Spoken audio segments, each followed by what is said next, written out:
کسی بھائی نے پوچھا ہے کہ رزق کی تنگی ہے، حالات ٹھیک نہیں ہیں، پریشانیاں ہیں اور بہن کی شادی بھی کرنی ہے، اس کے لیے وظیفہ بتائیں۔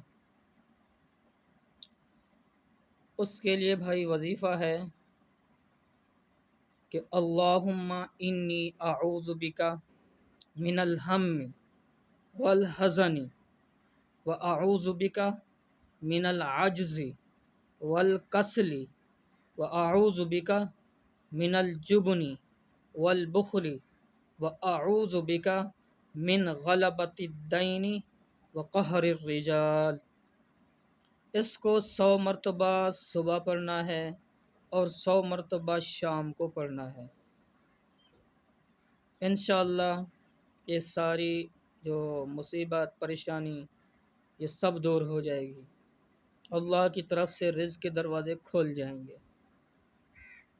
پھر اس کے بعد 5 سے 10 دن تک 10,000 بار استغفار پڑھنا ہے۔ استغفر اللہ ربی من کل ذنب واتوب الیہ، استغفر اللہ الذی لا الہ الا هو الحی القیوم واتوب الیہ۔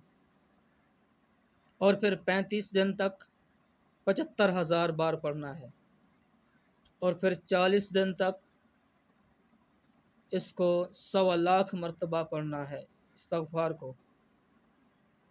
میں کہتا ہوں دنیا کی کوئی ایسی دعا نہیں ہے جو قبول نہیں ہوگی، جو بھی دعا مانگو گے انشاءاللہ قبول ہو جائے گی، اللہ کی طرف سے رزق کے دروازے کھول جائیں گے۔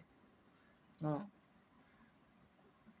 اس کی قرآن سے دلیل یوں ہے، فَقُلْتُ اسْتَغْفِرُوا رَبَّكُمْ إِنَّهُ كَانَ غَفَّارًا،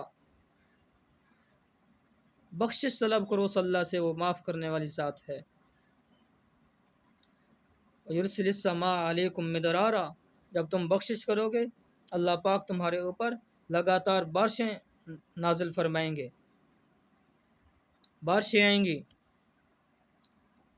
اس کے بعد وَيُمْدِدُكُمْ بِأَمْوَالٍ وَبَنِينَ، پھر اللہ تمہاری مدد کرے گا مال کے ساتھ بھی اور اولاد کے ساتھ بھی۔ وَيَجْعَلْ لَكُمْ أَنْهَارًا، اور تمہارے لیے نہریں بھی نکالے گا۔ استغفار کرنا ہے، اور جو وظیفہ بتایا ہے صبح بھی اور شام کو بھی 100 دفعہ پڑھنا ہے، اور نماز کی پابندی کرنی ہے۔ انشاءاللہ کوئی پریشانی نہیں رہے گی۔